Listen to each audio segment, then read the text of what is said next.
¿Cuál es la verdadera alegría del cristiano? Muchos confunden alegría con temperamento. No es así. Otros confunden la verdadera alegría con diversión. Y es por eso que van muchos en busca de placeres pensando que eso da alegría. Claro que da una alegría momentánea. Y esa es una alegría esclavizadora porque hay muchos que se hunden en placer y diversión y no pueden vivir sin eso porque si no, no son felices. Verdadera alegría tiene que ver con paz en el corazón, con tranquilidad, con una visión, con tener una visión diferente de la vida, porque hay esperanza en el corazón. La verdadera alegría tiene que ser expresada en nuestra vida cuando hay calma y cuando hay paz. ¿Un cristiano puede verdaderamente ser feliz a pesar de las circunstancias? Sí, cuando tiene una visión completa de Dios. Porque cuando él conoce a Dios, comienza a ver la vida de manera diferente. A pesar de las circunstancias, tragedias, dolor que encuentra en el camino, él aprendió a contemplar el amor de Cristo. Y ese cuadro completo nosotros lo vemos dentro del santuario. Vemos la justicia y el amor de Jesús. Ahí encontramos que somos tan valiosos para Él. Pero también encontramos cuál es la voluntad de Dios para mi vida o para nuestra vida. Bienvenido a un programa más de Biblia Fácil. Estamos listos como siempre con Biblia en mano, disposición en el corazón para poder escuchar la voz de Dios. Y ya sabes que hoy estamos aquí sin invitados porque tú eres nuestro invitado especial y nos estamos preparando para una nueva temática que realmente será sorprendente. Ya te estaremos anunciando sobre qué trata. Estamos listos para un tema más, entonces vamos a pedir la bendición de Dios a través de una oración. Y antes de orar, quiero invitarte para que puedas ingresar a nuestro sitio web estudielabiblia.com y elijas la manera cómo estudiar la Biblia. Allí tú puedes escoger estudiar por WhatsApp, pedir un curso bíblico en físico o también un curso bíblico virtual. Vamos juntos a comprender más sobre el amor de Jesús. Vamos a abrir nuestro corazón, vamos a hablar con Dios. Querido Dios, te pido una bendición muy especial en este momento por todas las personas que están listas para poder escuchar tu voz a través de tu palabra. Yo soy apenas un ser humano, mas quiero que tu Santo Espíritu, por favor, toque nuestro corazón. A comprender cuál es tu voluntad y cuál es ese maravilloso plan de salvación que trae tanta alegría a nuestro corazón, a pesar de las crisis y circunstancias por las cuales estamos pasando. Danos tu bendición. Por favor, hoy queremos ser vestidos por tu justicia y queremos que Jesucristo pueda ser mostrado en su realeza como nuestro sacrificio, pero también como aquel que quiere que hagamos su voluntad. Danos tu bendición en nombre de Jesús. Amén. Muy bien, en el programa anterior hablamos sobre la relación que tenía el tabernáculo y las vestiduras del sacerdote. Y allí nosotros encontramos lecciones preciosas. Encontramos que habían 3 colores que se repiten. ¿Recuerdas cuáles son? El púrpura, carmesí y el azul. Vimos que el púrpura representa la realeza de Cristo, el carmesí representa el sacrificio de Cristo y el azul, la voluntad que nosotros debemos hacer o la voluntad de Dios para nosotros, que es la santificación y expresada ¿dónde? En su ley. Hay muchos que solamente aceptan el sacrificio de Cristo y se olvidan que Él es el Rey y también el legislador. Todo eso ya vimos en el programa anterior. Y hoy queremos analizar un poco más sobre esas vestiduras, pero sobre todo cómo se relaciona con nuestra vida y con la alegría que tiene que ver en nuestro corazón. Vimos que a través de Cristo es la única manera como nosotros podemos llegar al cielo. Él dijo, yo soy el camino, yo soy la verdad y yo soy la vida. Cuando Él dijo, yo soy el camino, vimos que según Romanos 7:2 y Romanos 10:4, la finalidad de la ley es conducirnos a Cristo, mostrarnos el camino. Y cuando nosotros guardamos su ley, lo que estamos haciendo es aceptar su voluntad para nuestra vida, porque la ley es la base de su gobierno. La ley no fue abolida en la cruz y el único que está en contra de la ley, según Apocalipsis 12:17, es el diablo. Por favor, no te pongas de su lado. Número 2, nosotros descubrimos también que Cristo es la verdad y la verdad está expresada en su palabra. Cuando dice que Él es la verdad, está representada incluso por el maná. Y según Juan 17:17, dice que su palabra nos santifica. Santifícalos en tu verdad, tu palabra es verdad. Cuando dice que Él es la vida, ya descubrimos que está representado dentro del arca de la alianza como la vara de Aarón que floreció, porque era una vara quebrada, una vara seca que un día floreció, representando que Cristo puede dar vida a cualquier persona, que aún los muertos en Cristo resucitarán. Es la promesa de Jesús. Entonces, Él es nuestro camino, es la verdad y Él es la vida. Y a través de Él podemos llegar al cielo.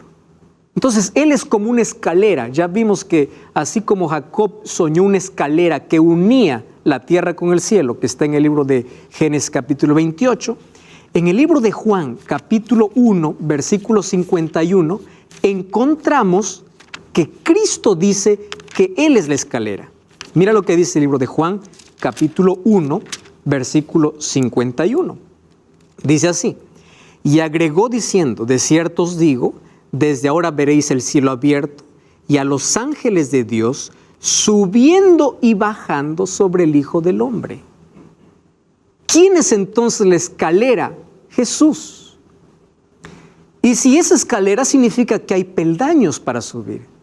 Por eso es que Jesús, cuando me invita a dejar mis cargas en Él, Él me ofrece su perdón.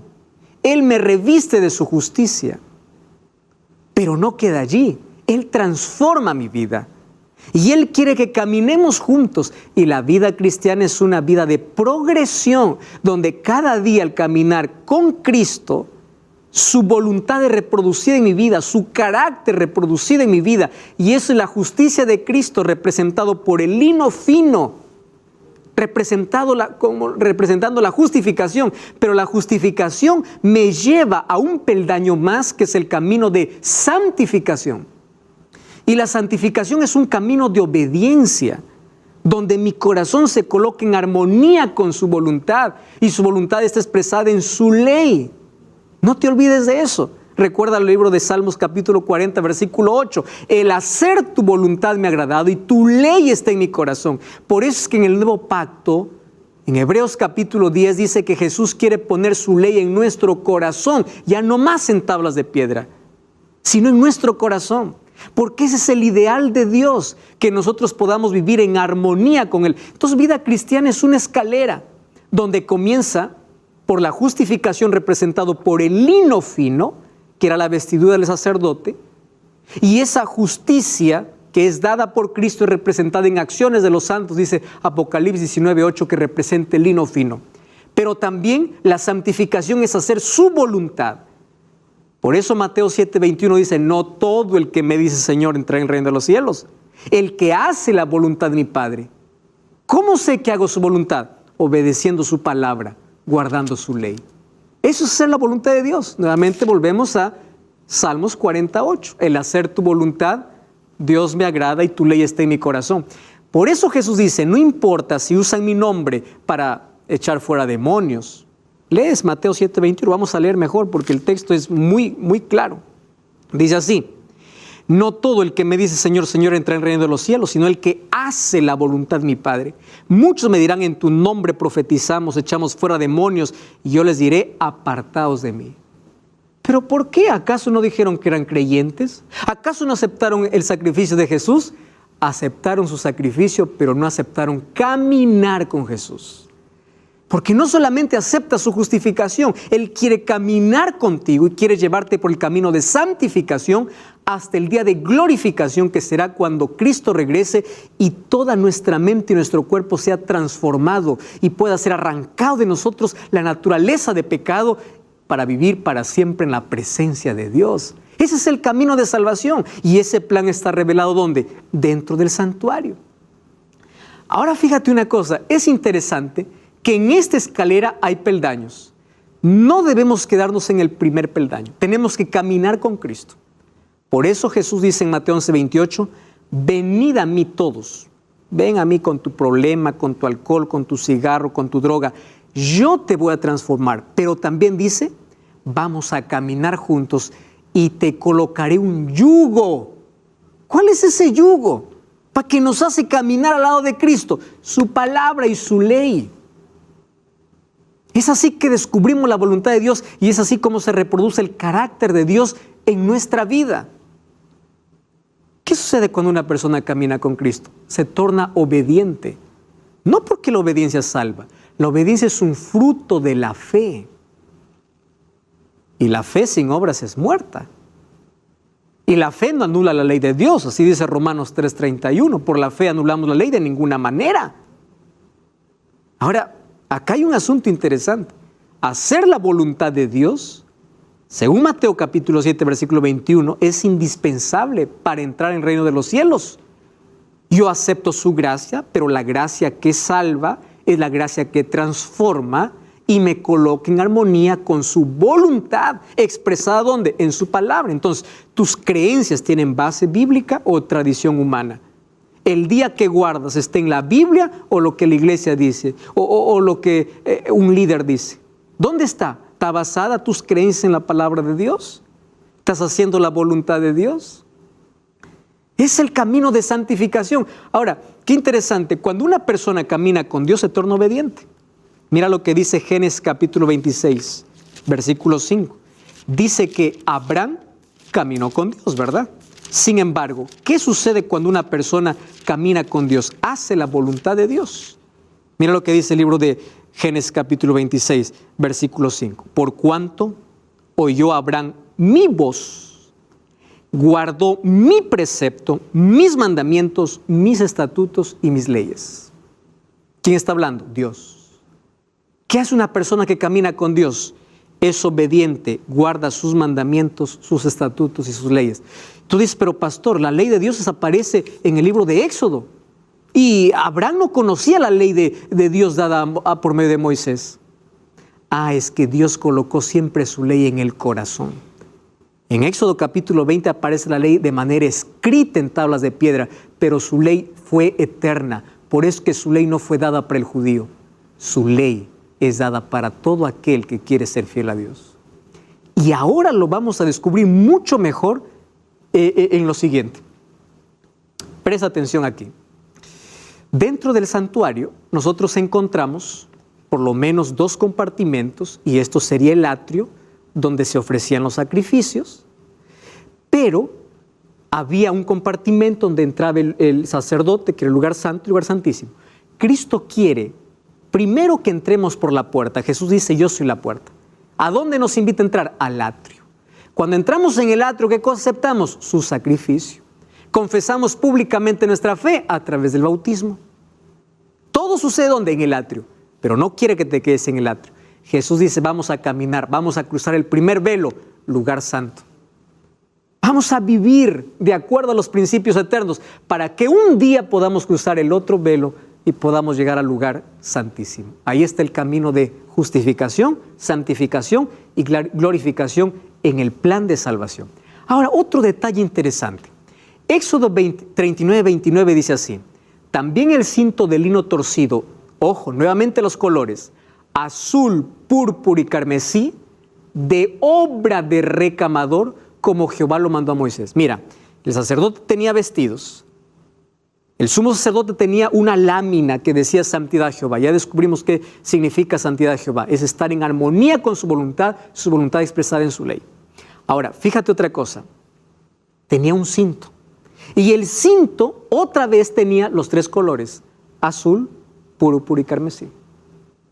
Ya vimos que representa, ¿no? El azul representa los mandamientos de Dios. Púrpura, la realeza de Dios. Carmesí, el sacrificio de Cristo. Ahora, ¿por qué un cinto?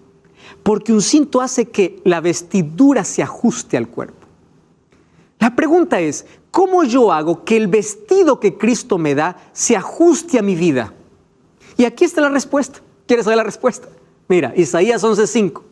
Dice así: y será la justicia cinto de sus lomos y la fidelidad el cinturón, el ceñidor de su cintura.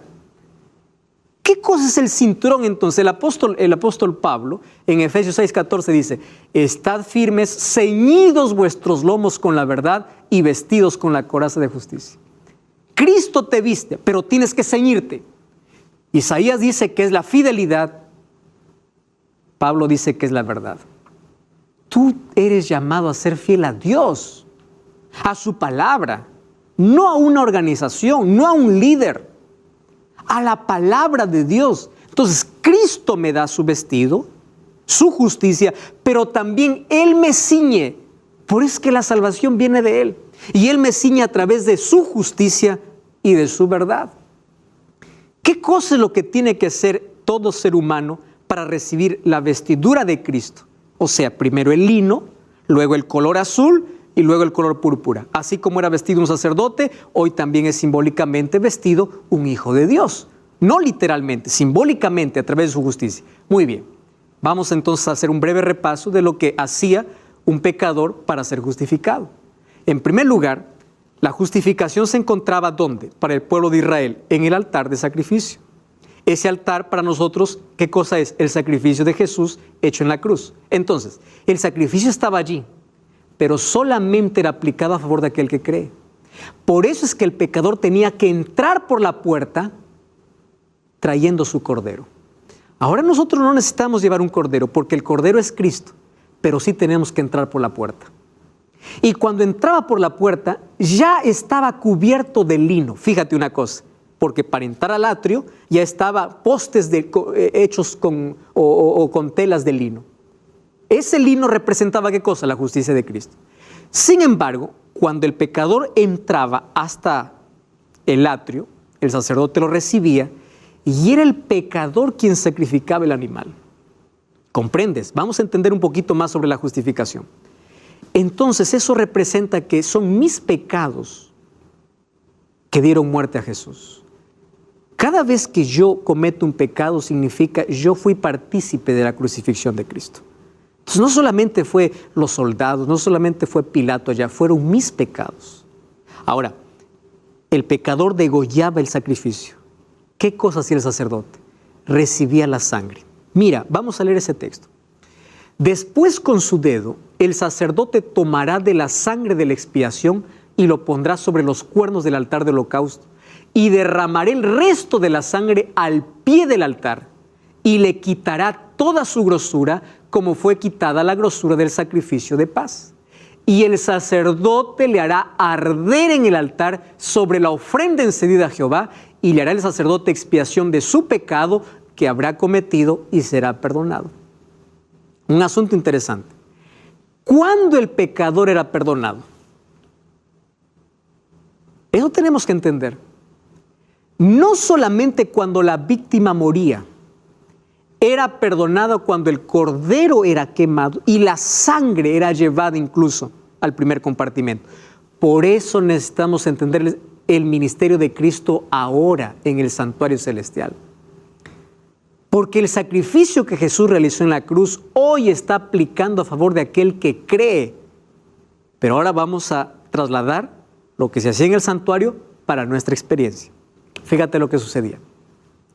Primero dice que el sacerdote tomaba la sangre y se iba ¿hasta dónde? Hasta el altar de sacrificio. En el altar de sacrificio, tú puedes ver que era madera vestida de bronce. Esto tiene un significado muy especial, muy especial.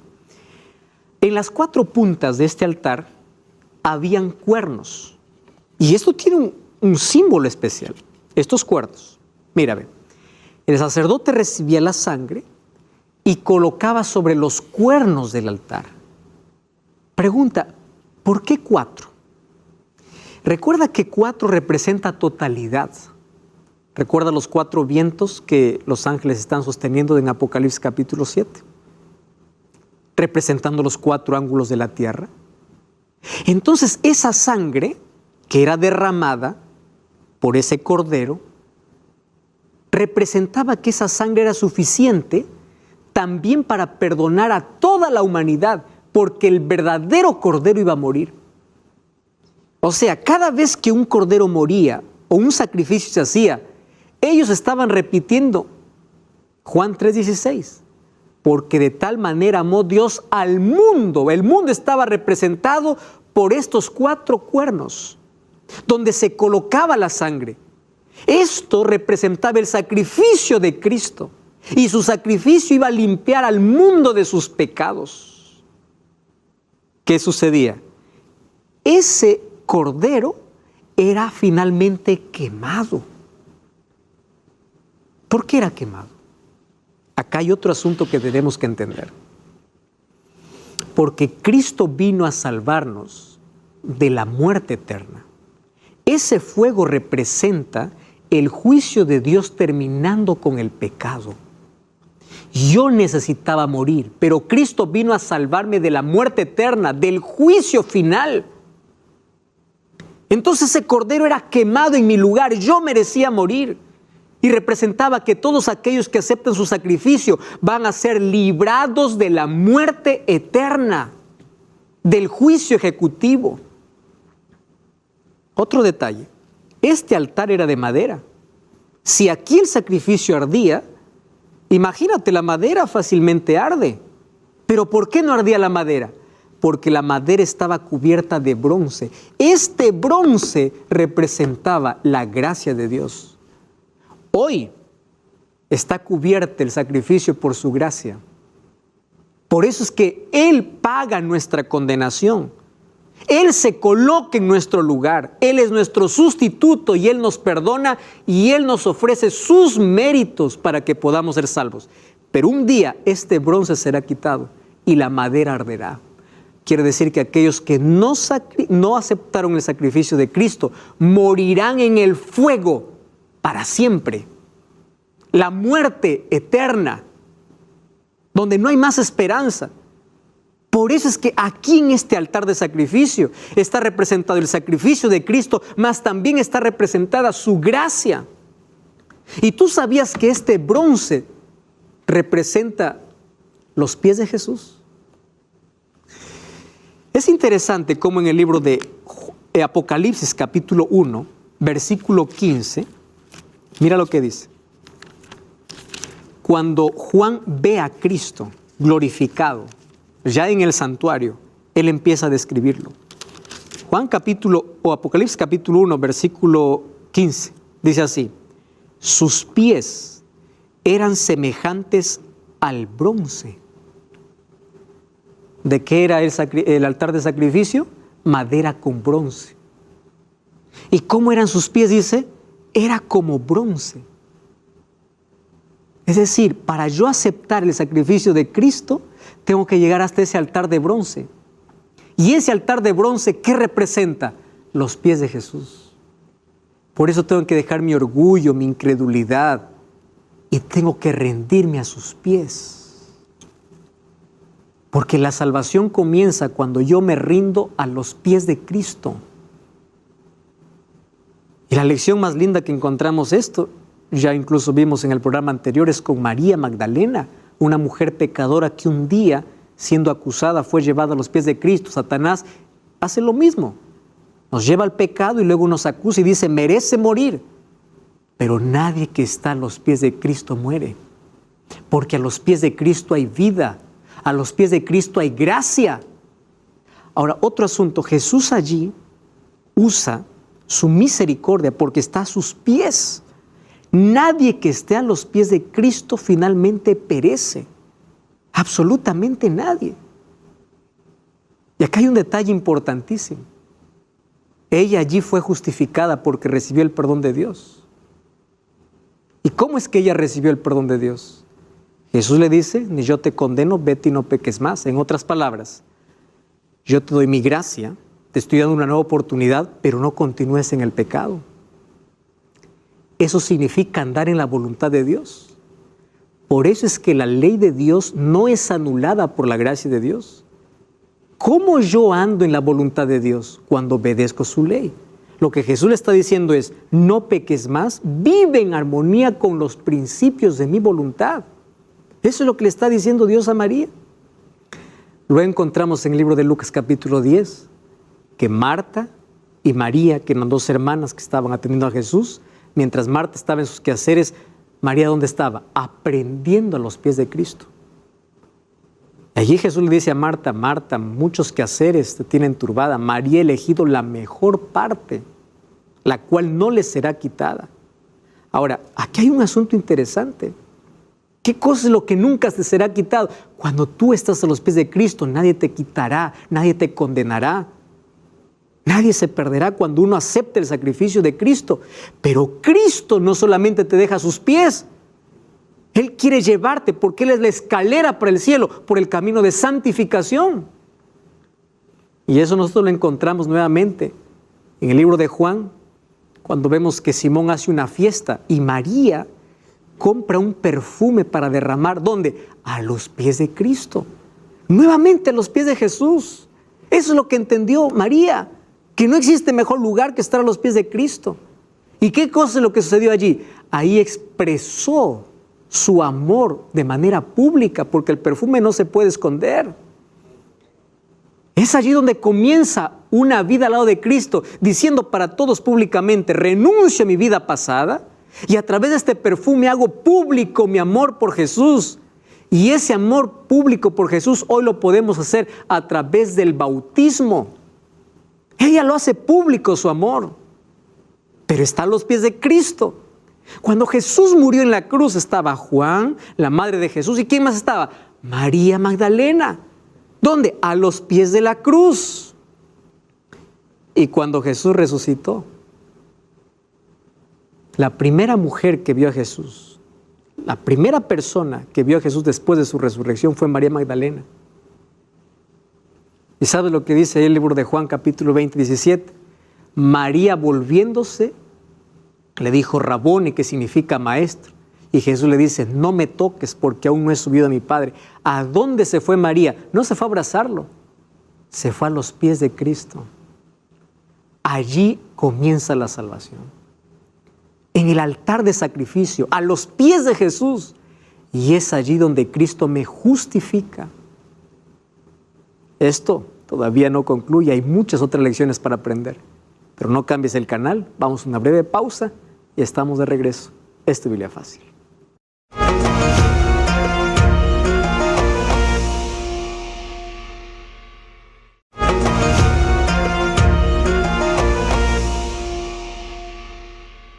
Estamos de regreso, esto es Biblia Fácil. Hoy estamos comprendiendo sobre el plan de salvación revelado a través del santuario.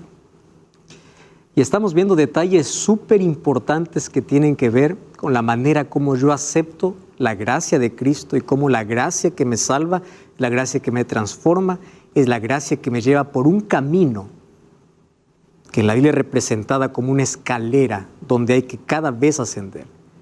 Yo no tengo que quedarme ni en la puerta ni en el atrio.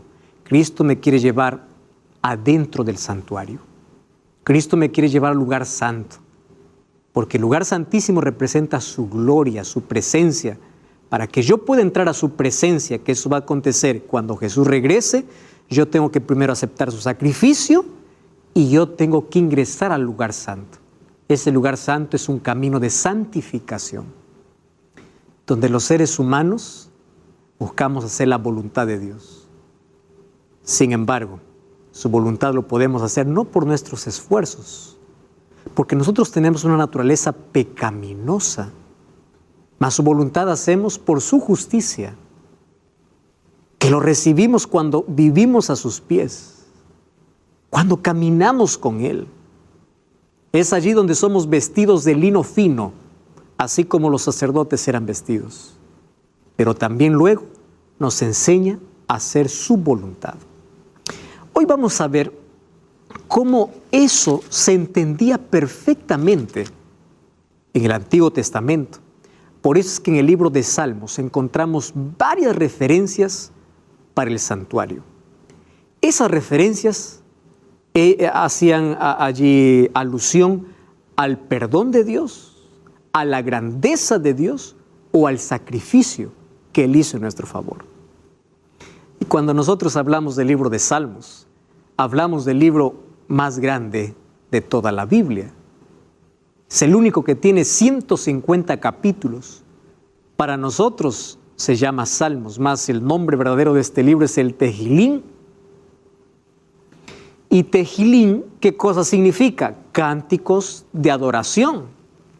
Y tú sabías que Salmos en sí es un libro que está compuesto por 5 otros libros que son subdivisiones de este libro.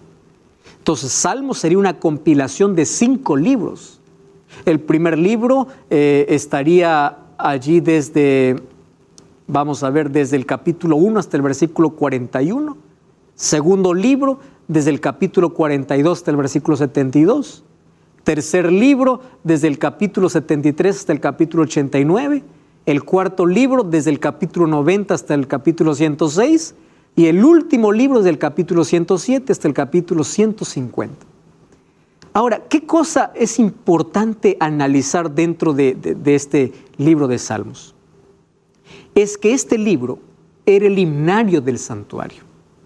O sea, los israelitas cuando iban para el santuario a adorar, ellos cantaban las letras o las estrofas de lo que hoy llamamos salmos. Y es interesante porque en Salmos hay oraciones que expresan experiencias, sentimientos, pero dicho de manera poética y elevada para Dios. Salmos se conoce como aquel lenguaje del corazón, donde el ser humano cuenta su experiencia con Dios, del encuentro, de la vivencia que tiene con Dios. Son oraciones poéticas. Por eso era el himnario del santuario y eran cánticos de adoración. Ahora, es interesante que los cantos del libro de Salmos tienen un contenido riquísimo. ¿En qué? En Cristo. La teología de Salmos es Cristo. Hay muchas profecías sobre Cristo basadas en el libro de Salmos. Por ejemplo, Salmos capítulo 22 habla acerca de la muerte de Jesús, cómo sus vestidos fueron echados suerte, o su vestido fue echado en suertes. Habla sobre varias palabras incluso que Jesús mencionó en la cruz. Dios mío, ¿por qué me he desamparado? Está registrado en el libro de Salmos. Son profecías sobre el ministerio de Cristo sobre la tierra. Ahora, es interesante también notar que allí en el libro de Salmos, la música que ellos cantaban o entonaban o adoraban a Dios era una música con contenido netamente espiritual. Y ellos sabían que la música ayuda muchísimo para poder comprender grandes verdades. Por eso es que hoy Satanás está tan interesado en distorsionar la música, porque a través de la música él puede vender su filosofía. Y hoy vemos tantos jóvenes y adultos allí teniendo en su mente tanta música que tiene una filosofía de vida totalmente contraria a la voluntad de Dios. Sin embargo, los salmos nos enseñan a cantar con un contenido que nos ayuda y nos lleva a hacer la voluntad de Dios. Y el contenido de su letra es cristocéntrica, no antropocéntrica. El centro no es el ser humano, el centro es Dios. Incluso nuestra música que nos lleva a adorar a Dios tiene que ser como centro Cristo, su grandeza y su poder. Ahora, encontramos varios salmos lindos. Queremos allí repasar, por ejemplo, algunos de ellos. En el último libro, o los últimos capítulos de Salmos, nosotros encontramos que eran llamados los salmos de peregrinaciones para el templo. ¿Qué significa? Habían por lo menos 3 veces al año donde los israelitas, no importa el lugar donde ellos estaban, tenían que subir hasta el santuario, hasta el templo en Jerusalén. ¿Por qué subir? Porque Jerusalén estaba en una parte alta y toda esa subida ellos lo hacían cantando. Y vamos a encontrar lindos cantos. Por lo menos 3 veces al año ellos peregrinaban. La primera era la fiesta de la Pascua, junto con los panes sin levadura. La segunda fiesta importante era la fiesta del Pentecostés. Y la tercera era la fiesta de los tabernáculos, que era lleno de alegría. Jesús, cuando estuvo aquí en la tierra, incluso participó de algunas fiestas. Juan capítulo 7 habla que en una de las fiestas Él dice, yo soy el agua de vida. Está hablando acerca de la fiesta de las cabañas o de los tabernáculos, donde había tanta alegría. Yo soy el agua de vida.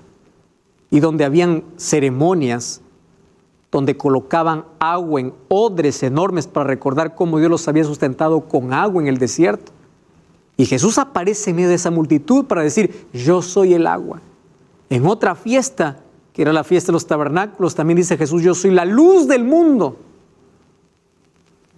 Jesús participó de esas fiestas. Ahora, todas esas fiestas obviamente representaban a Cristo, pero esas peregrinaciones para celebrar esas fiestas lo hacían cantando, ¿qué cosa? Salmos. Multitudes iban allí para Jerusalén. Y me encanta repasar algunos de esos salmos de su vida o aquellos salmos que eran entonados mientras iban a ver el templo. Vamos, por ejemplo, a ver Salmos capítulo 122, versículo 1. Allí dice, yo me alegré con los que me decían, a la casa de Jehová iremos. Este era un salmo que se cantaba mientras subían para el templo, donde expresaban con alegría, las familias se reunían, las personas hacían grandes caravanas y subían para adorar. Ahí aparece el Salmo 122, yo me alegré con los que me decían, a la casa de Jehová iremos. ¿Por qué ellos necesitaban estar ahí en la casa de Jehová?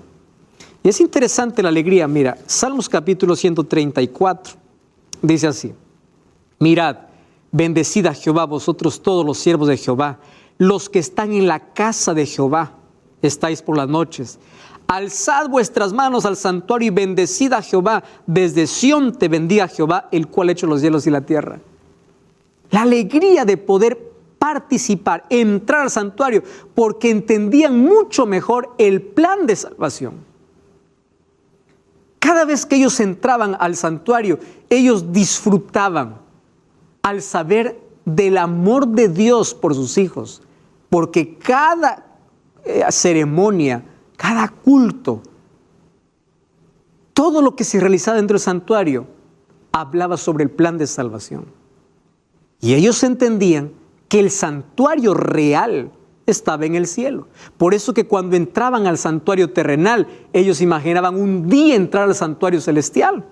Ese concepto está bien claro. Mira, Salmos capítulo 11. Todo israelita lo tenía muy claro ese concepto. Versículo 1. Salmos capítulo 11, versículo 1. Vamos al versículo 4. Dice así, Jehová está en su santo templo.